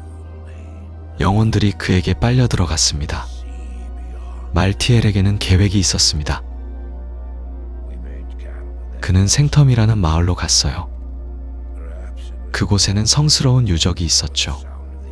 세계석의 파편들이 있는 곳이었습니다. 세계석은 아주 오래전 상크추어리의 중심이었던 강력한 유물이었어요. 말티엘은 그곳에서 의식을 시작했습니다. 수확한 영혼들을 모았어요. 그는 그 영혼들의 힘으로 세계석을 작동시키려 했습니다. 그러면 모든 창조물을 없앨 수 있다고 믿었거든요. 모든 생명을 죽음으로 만들 수 있다고요? 성역의 사람들은 공포에 떨었습니다. 말티엘의 힘은 너무나 강했어요. 그는 천사였고 게다가 7 악마의 힘까지 가지고 있었으니까요. 누가 그를 막을 수 있을까요? 타이라엘이 나섰습니다. 그는 네팔렘에게 도움을 청했어요. 디아블로를 물리친 그 영웅에게요. 네팔렘은 생텀으로 향했습니다. 말티엘을 막기 위해서요. 생텀은 죽음의 땅이 되어 있었습니다. 온통 검은 안개로 뒤덮여 있었어요. 죽은 자들의 영혼이 떠돌고 있었죠. 말티엘의 군대가 그곳을 지키고 있었습니다. 네팔렘은 싸우며 나아갔습니다. 수많은 적들을 쓰러뜨렸어요. 그리고 마침내 말티엘과 마주했습니다. 말티엘은 더 이상 예전의 그가 아니었습니다. 그는 거대한 죽음의 존재가 되어 있었어요. 검은 날개가 펼쳐져 있었고요. 가슴에는 검은 영혼석이 박혀 빛나고 있었습니다. 말티엘이 말했습니다. 모든 것은 죽어야 한다고요. 그래야 고통도 끝난다고요. 죽음만이 유일한 구원이라고 했습니다. 그는 진심으로 그렇게 믿고 있었어요. 하지만 네팔렘은 물러서지 않았습니다. 그들은 싸웠어요. 엄청난 전투였습니다. 말티엘은 죽음의 힘을 휘둘렀죠. 네팔렘은 간신히 버텼습니다. 싸움은 길고 치열했습니다. 말티엘은 영혼들을 무기로 사용했어요. 그가 수확한 영혼들이 공격해 왔습니다. 네팔렘은 그들과도 싸워야 했죠. 그리고 마침내 기회가 왔습니다. 네팔렘은 말티엘의 가슴에 박힌 검은 영혼석을 공격했어요. 그것이 그의 힘의 근원이었거든요. 영혼석이 금이 가기 시작했습니다. 말티엘이 비명을 질렀습니다. 그의 몸이 흔들렸어요. 7 악마의 정수가 그의 몸에서 빠져나가기 시작했습니다. 검은 연기가 퍼졌죠. 네팔렘은 마지막 일격을 가했습니다. 검은 영혼석이 산산조각 났어요. 말티엘은 쓰러졌습니다. 그는 죽어가면서 말했습니다. 자신이 틀렸다는 걸 깨달았다고요. 죽음이 답이 아니었다고요.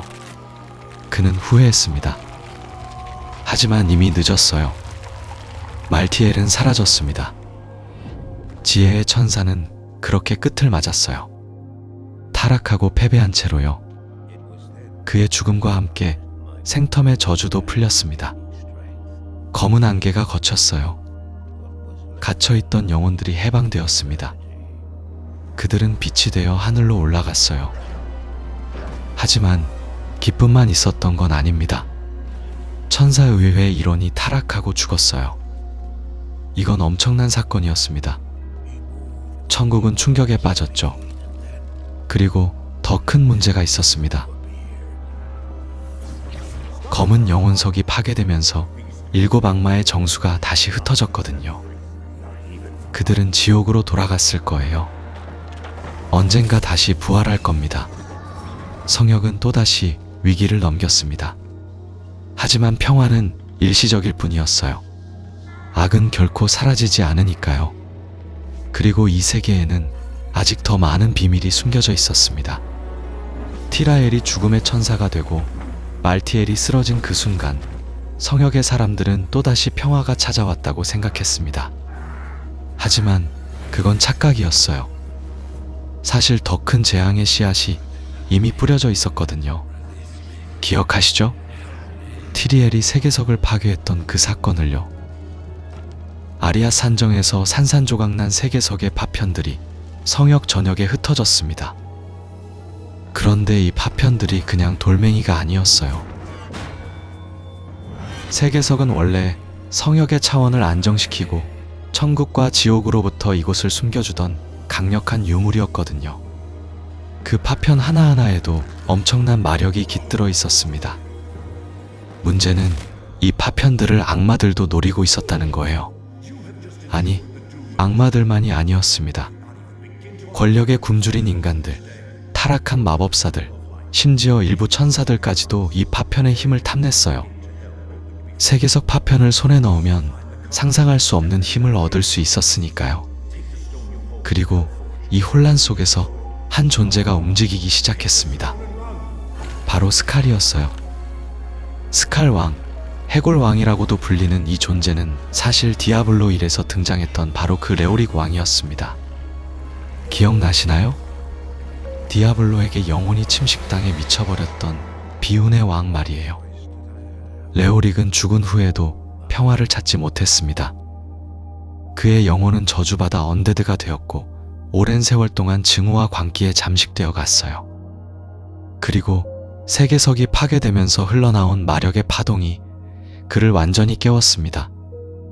이제 그는 단순한 언데드가 아니라 어마어마한 힘을 가진 존재로 부활했어요. 스칼 왕은 자신만의 군대를 일으키기 시작했습니다. 언데드들이 그의 명령에 따라 일어났고 성역 곳곳에서 죽은 자들이 되살아났어요. 그의 목표는 명확했습니다. 세계석 파편을 모두 모아서 완전한 힘을 손에 넣는 것, 그리고 자신을 이런 비참한 운명으로 몰아넣은 세상에 복수하는 거였죠. 하지만 스칼 왕만이 문제가 아니었습니다. 지옥의 세력도 다시 꿈틀거리기 시작했거든요. 디아블로와 다른 대악마들의 정수가 지옥으로 돌아간 후 지옥은 새로운 권력 다툼에 휩싸였습니다. 누가 지옥의 새로운 지배자가 될 것인가? 그 싸움이 시작된 거예요. 이 틈을 타서 한 존재가 야심을 드러냈습니다. 바로 스칼른이었어요. 스칼른은 증오의 여왕 자매 중 한 명으로 교활하고 잔인하기로 유명했습니다. 그녀는 세계석 파편의 힘을 이용하면 지옥의 지배자가 될 수 있다고 생각했어요. 그래서 그녀도 성역으로 세력을 뻗치기 시작했습니다. 성역은 다시 한번 전쟁터가 되었습니다. 이번에는 단순히 천국과 지옥의 싸움이 아니었어요. 악마들끼리도 싸우고 인간들도 파편을 차지하려고 서로를 배신했으며 심지어 천사들 중 일부도 의견이 갈렸습니다. 세계석 파편을 둘러싼 거대한 혼돈의 시대가 온 거죠. 이 위기의 시대에 새로운 영웅들이 나타났습니다. 그들은 특별한 운명을 가진 이들은 아니었어요. 그냥 평범한 사람들이었습니다. 용병, 수도승, 마법사, 악마 사냥꾼. 각자의 이유로 싸움에 뛰어든 이들이었죠. 어떤 이는 고향을 지키기 위해, 어떤 이는 복수를 위해, 또 어떤 이는 그저 올바른 일이라고 믿어서 싸웠습니다. 이들은 성역을 누비며 세계석 파편을 찾아다녔어요. 파편을 악마들의 손에 넘어가게 할 수는 없었으니까요. 하지만 파편을 모으는 과정은 위험천만했습니다. 각 파편마다 강력한 수호자들이 지키고 있었고 악마들의 군대가 끊임없이 추격해왔거든요. 웨스트마치의 거리에서는 언데드 군단과 악마 군단이 충돌했습니다. 칼데움의 사막에서는 파편을 차지하려는 세력들이 치열하게 싸웠어요. 심지어 천국의 일부 구역까지도 전쟁의 불길이 번졌습니다. 정말 끝이 보이지 않는 싸움이었어요. 그 과정에서 영웅들은 놀라운 사실을 알게 되었습니다. 세계석 파편들이 단순히 힘의 원천만이 아니라는 거예요. 각 파편에는 기억이 담겨 있었습니다. 성역의 창조, 이나리우스와 릴리스의 사랑, 네팔렘의 탄생, 영원한 분쟁의 진실.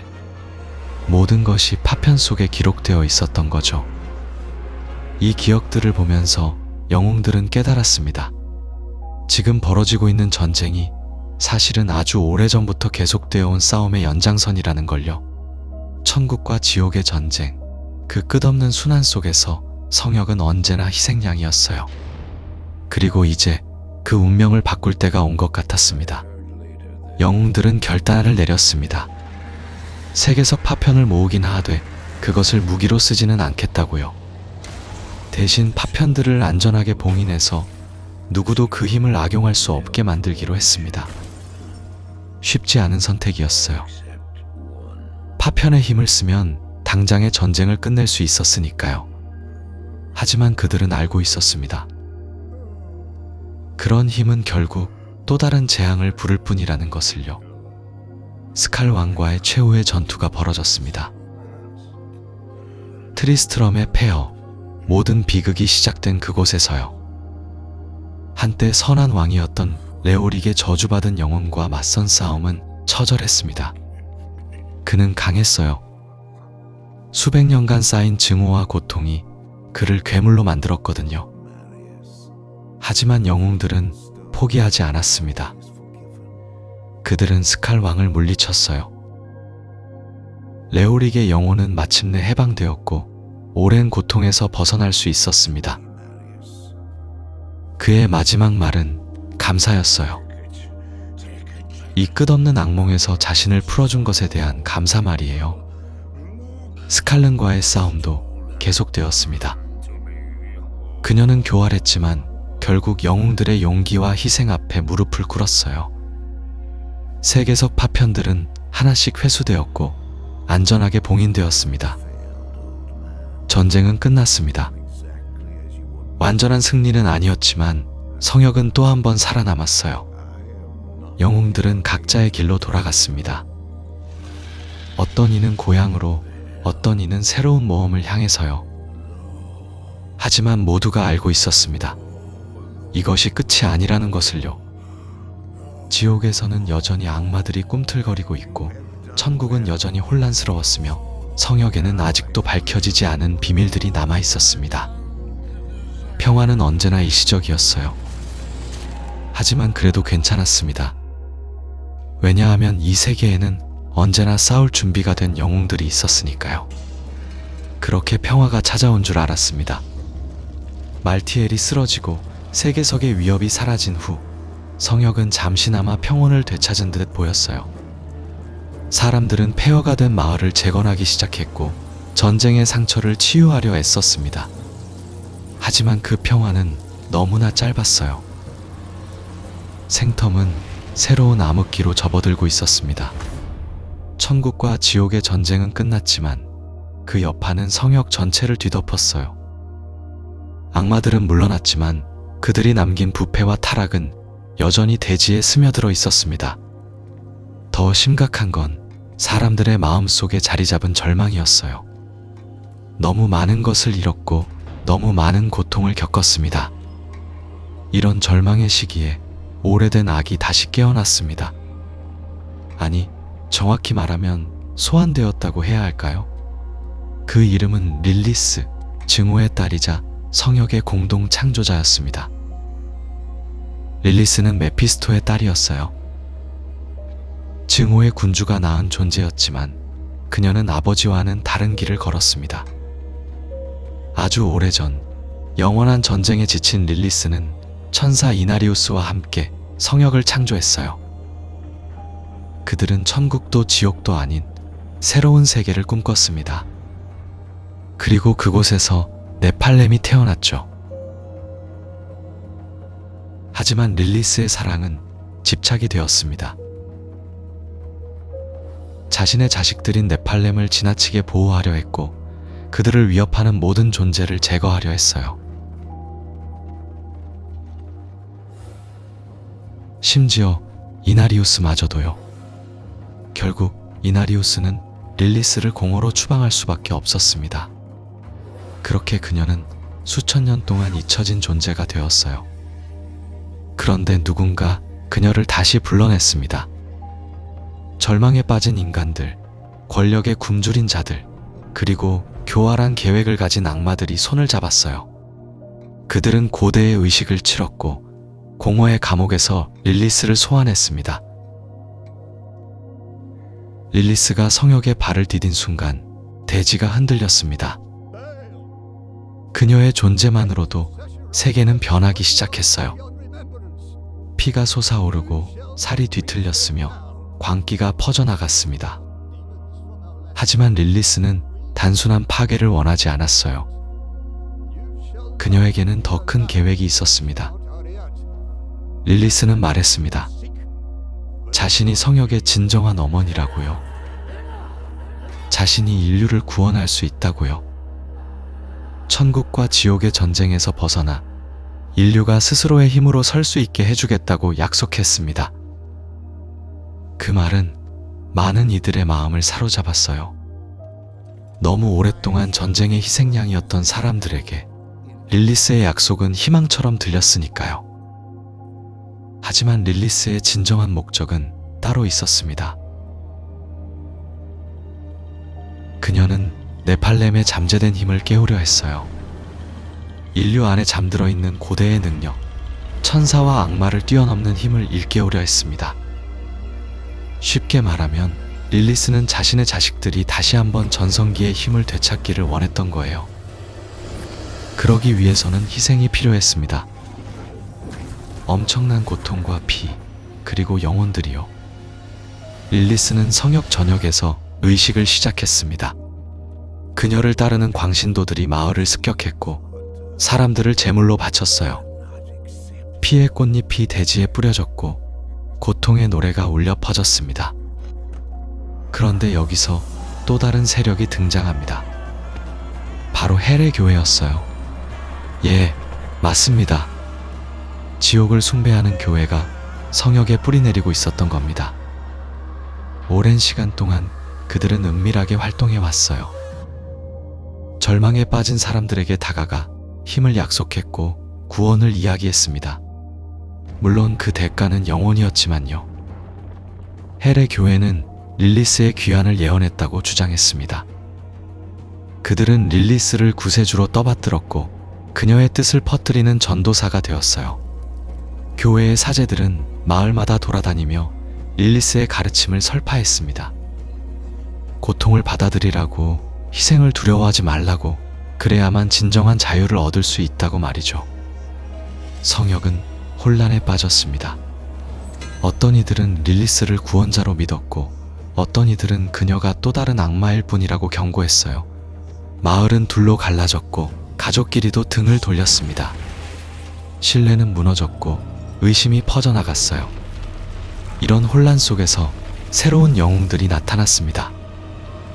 그들은 이전 세대의 영웅들처럼 위대하지는 않았을지도 몰라요.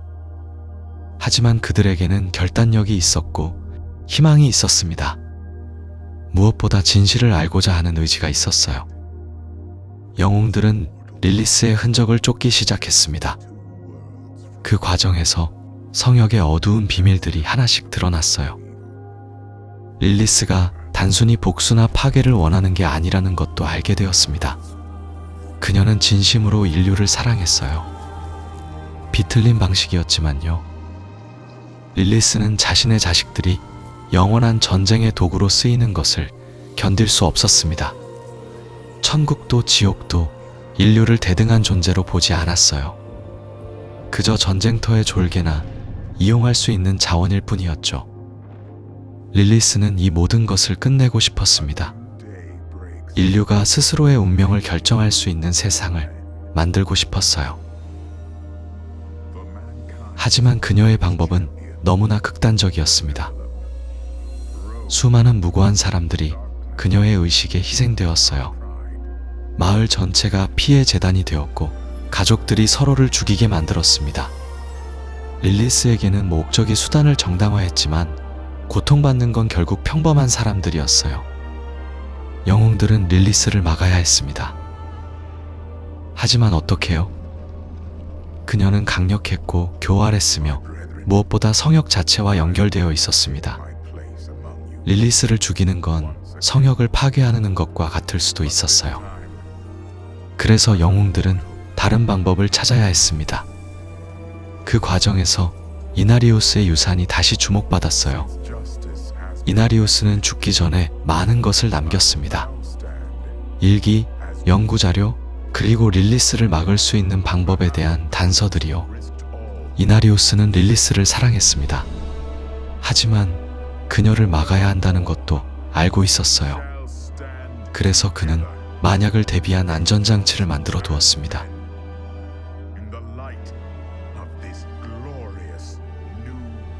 릴리스를 다시 공허로 보낼 수 있는 의식, 그녀의 힘을 봉인할 수 있는 주문, 그리고 그녀와 연결된 혈통의 비밀이요.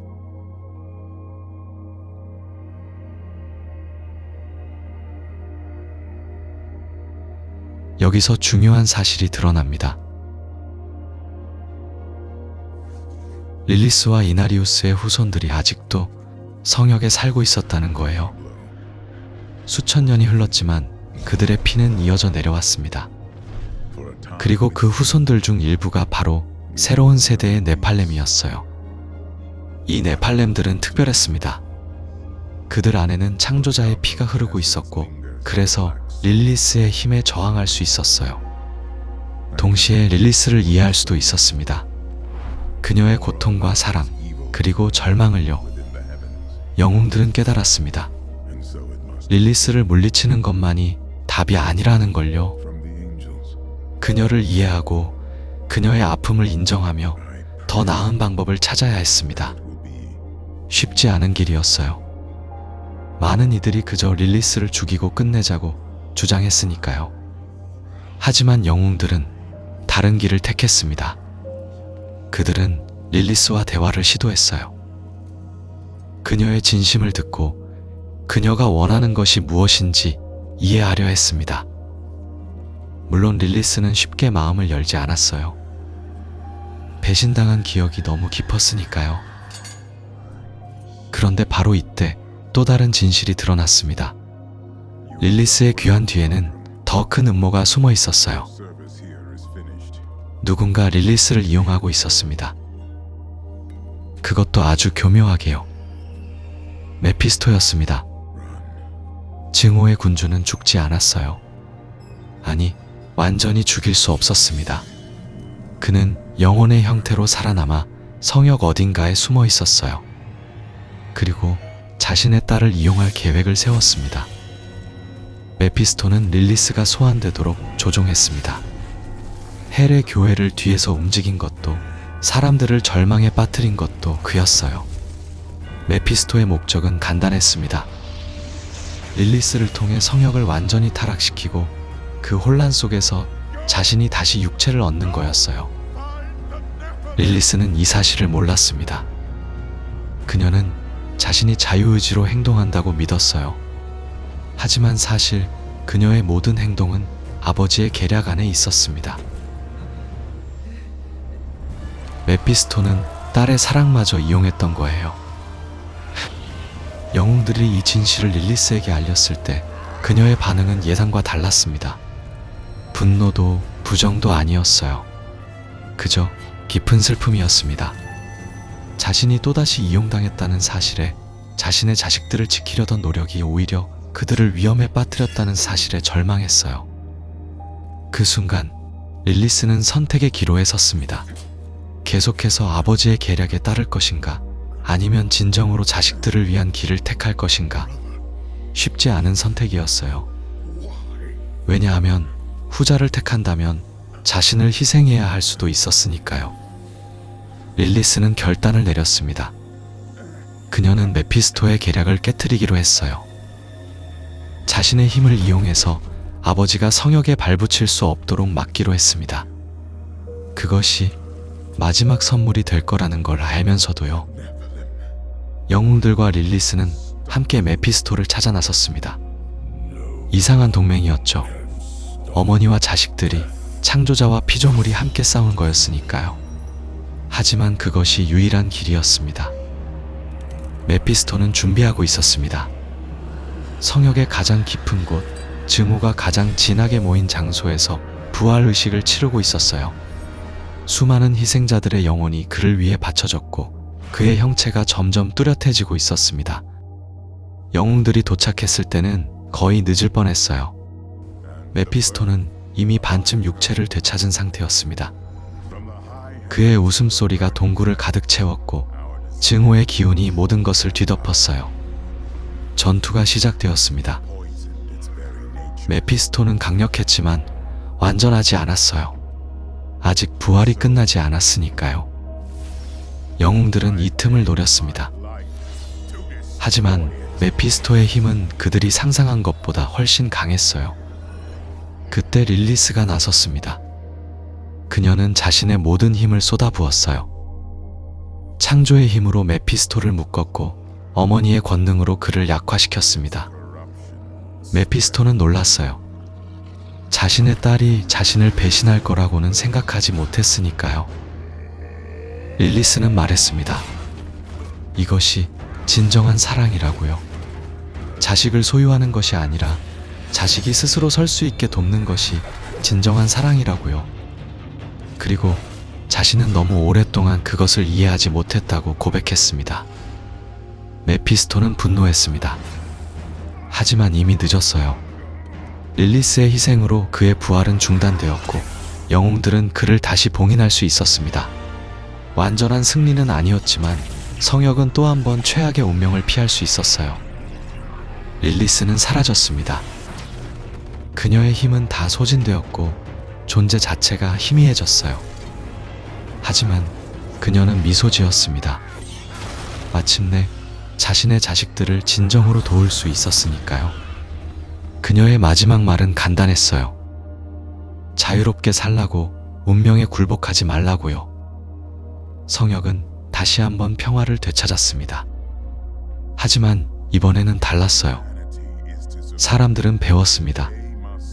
구원자를 맹목적으로 따르는 것의 위험을, 그리고 스스로 서는 것의 중요성을요. 새로운 세대의 네팔렘들은 자신의 힘을 깨달았고 그 힘을 어떻게 사용해야 할지도 배웠어요. 영원한 전쟁은 계속될 것입니다. 천국과 지옥의 싸움은 끝나지 않을 거예요. 하지만 성역은 더 이상 그들의 전쟁터만은 아니었습니다. 인류는 자신의 운명을 스스로 결정할 힘을 얻었어요. 비록 그 길이 험난하고 앞으로도 많은 시련이 기다리고 있겠지만요. 그리고 어딘가에서 새로운 영웅들이 자라나고 있었습니다. 디아블로의 이야기는 계속됩니다. 자, 그럼 여기서 한번 생각해 봐야 할 것이 있습니다. 우리가 지금까지 함께 살펴본 디아블로의 긴 이야기, 그 속에 담긴 진짜 의미는 무엇일까요?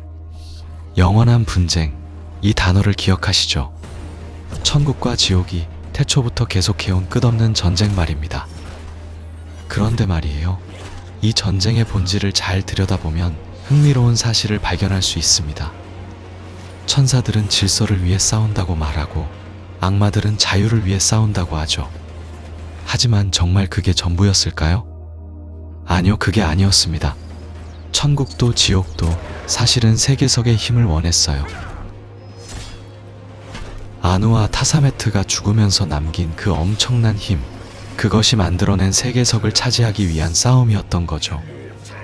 그리고 그 과정에서 우연히 탄생한 존재가 바로 인류였습니다.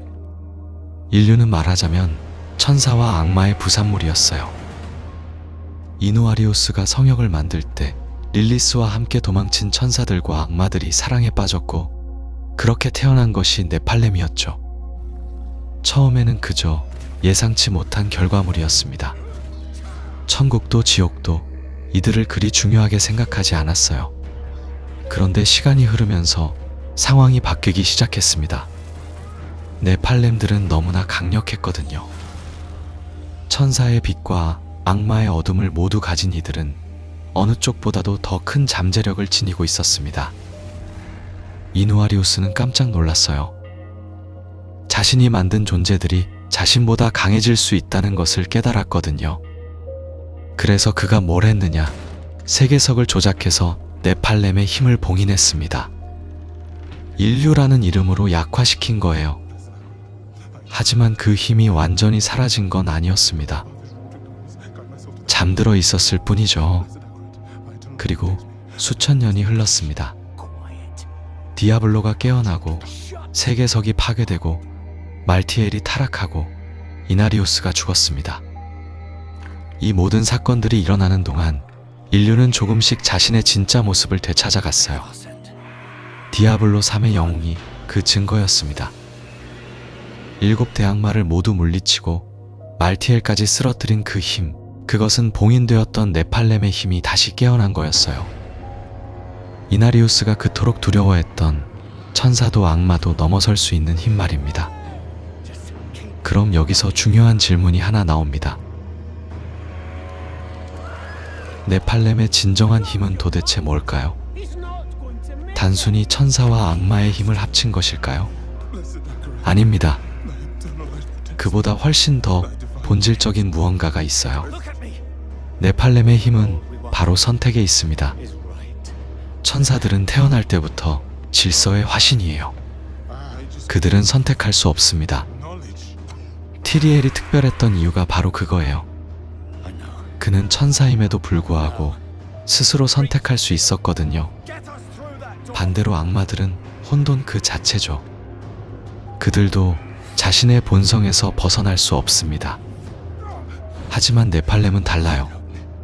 그들은 선과 악, 질서와 혼돈 사이에서 자유롭게 선택할 수 있습니다. 디아블로 3의 영웅을 보세요. 그는 악마를 물리쳤지만 동시에 천국의 명령에도 복종하지 않았어요. 스스로의 의지로 판단하고 스스로의 힘으로 싸웠습니다. 이게 바로 이나리우스가 두려워했던 이유예요. 선택할 수 있는 존재, 그것은 예측할 수 없는 존재이기도 하거든요.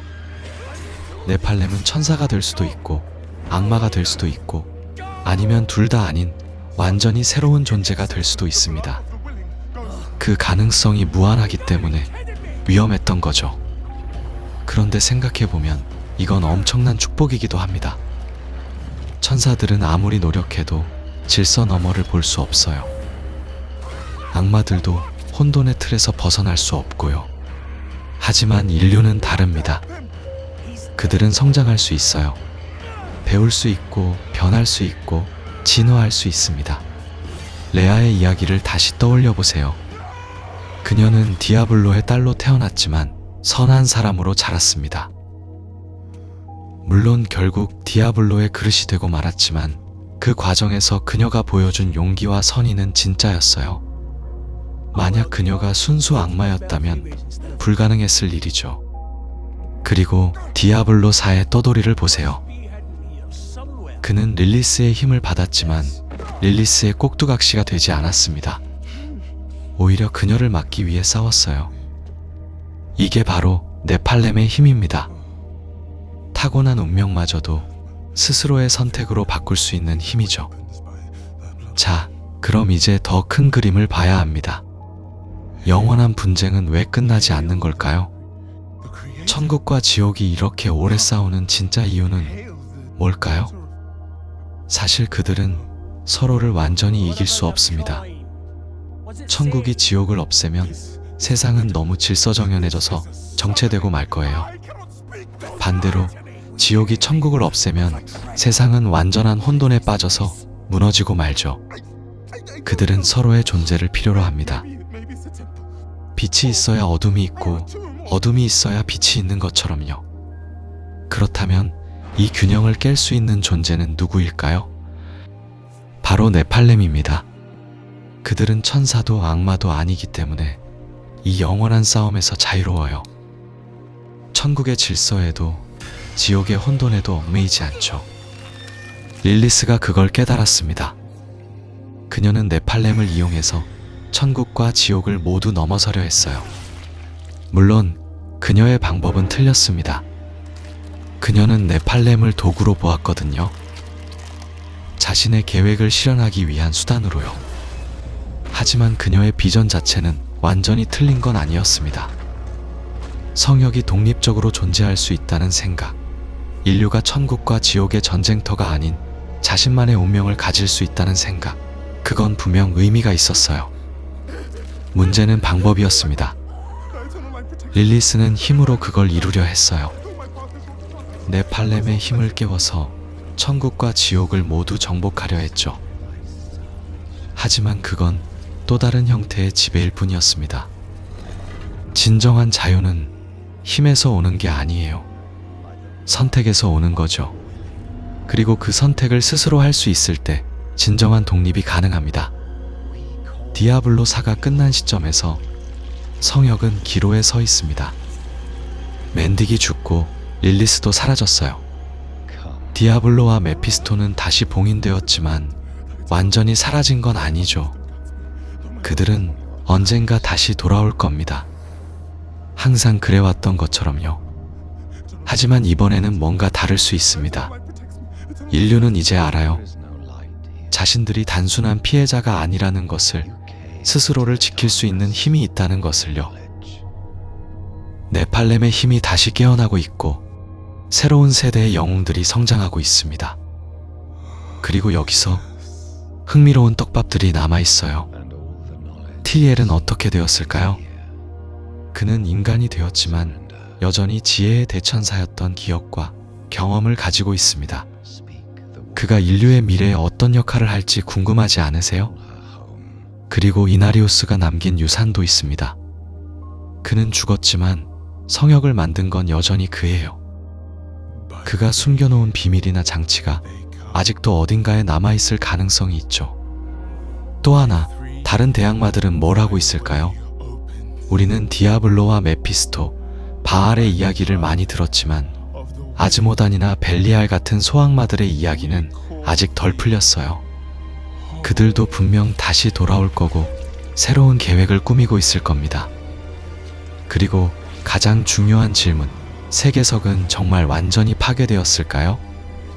아누와 타사메트의 본질이 담긴 그 힘이 그렇게 쉽게 사라질 수 있을까요? 어쩌면 다른 형태로 남아있을지도 모릅니다. 이 모든 질문들이 앞으로의 이야기를 예고하고 있습니다. 디아블로의 세계는 아직 끝나지 않았어요. 영원한 분쟁은 계속되고 그 속에서 인류는 자신의 길을 찾아가고 있습니다. 결국 디아블로가 우리에게 말하고자 하는 것은 이겁니다. 선과 악은 절대적이지 않다는 것, 그리고 진정한 힘은 선택에서 온다는 것 말이에요. 천사들은 선하다고 여겨지지만 때로는 오만하고 냉혹합니다. 악마들은 악하다고 여겨지지만 그들 나름의 논리와 목적이 있죠. 인류는 그 사이 어딘가에 있습니다. 때로는 천사보다 더 선할 수 있고 때로는 악마보다 더 악할 수도 있어요. 하지만 그게 바로 자유입니다. 정해진 운명이 없기 때문에 스스로 만들어갈 수 있는 거죠. 성역의 미래는 아직 결정되지 않았습니다. 천국의 질서 아래에 들어갈 수도 있고, 지옥의 혼돈에 빠질 수도 있고, 아니면 완전히 새로운 길을 찾을 수도 있어요. 그 선택은 네팔렘의 몫입니다. 그리고 그 선택이 어떤 결과를 낳을지 아무도 알 수 없죠. 이게 바로 디아블로 이야기의 아름다움입니다. 예정된 결말이 없어요. 영웅이 이길 거라는 보장도 없고 악마가 질 거라는 확신도 없습니다. 모든 것이 선택과 행동에 달려 있죠. 그래서 이 이야기는 계속됩니다. 새로운 영웅이 나타나고 새로운 위협이 찾아오고 새로운 선택의 순간이 올 거예요. 그리고 그때마다 성역의 운명은 조금씩 바뀌어 갈 겁니다. 지금 이 순간에도 어딘가에서 누군가는 자신의 네팔렘으로서의 힘을 깨우고 있을 거예요. 평범한 사람으로 보였지만 그 안에 천사와 악마를 넘어서는 힘이 잠들어 있는 누군가 말이죠. 그들이 바로 성역의 미래입니다. 영원한 분쟁은 끝나지 않을 겁니다. 하지만 그 의미는 바뀔 수 있어요. 더 이상 성역이 천국과 지옥의 전쟁터가 아니라 인류가 스스로의 운명을 결정하는 무대가 될 수 있습니다. 그리고 그 가능성이 바로 희망이에요. 디아블로의 세계는 어둡고 잔인하고 때로는 절망적입니다. 하지만 그 어둠 속에서도 빛은 존재해요. 레아의 희생, 티리엘의 선택, 이름 없는 영웅들의 용기, 이 모든 것이 그 빛이죠. 그리고 그 빛은 꺼지지 않을 겁니다. 어떤 어둠이 찾아와도, 어떤 악이 깨어나도 누군가는 일어서서 싸울 거예요. 왜냐하면 그게 네팔렘이니까요. 선택할 수 있고, 변할 수 있고, 희망을 만들어낼 수 있는 존재니까요. 이것이 우리가 함께 여행한 디아블로의 세계입니다. 천국과 지옥 사이에서, 빛과 어둠 사이에서, 운명과 자유 사이에서 펼쳐지는 장대한 서사죠. 그리고 그 이야기는 여러분이 게임을 플레이할 때마다, 새로운 영웅을 만들 때마다 다시 시작됩니다. 성역은 여전히 위험으로 가득하지만 동시에 가능성으로도 가득합니다. 그리고 그 가능성을 현실로 만드는 것, 그게 바로 네팔렘의 힘이에요. 천사도 악마도 아닌, 하지만 둘 다를 넘어설 수 있는 존재의 힘 말입니다.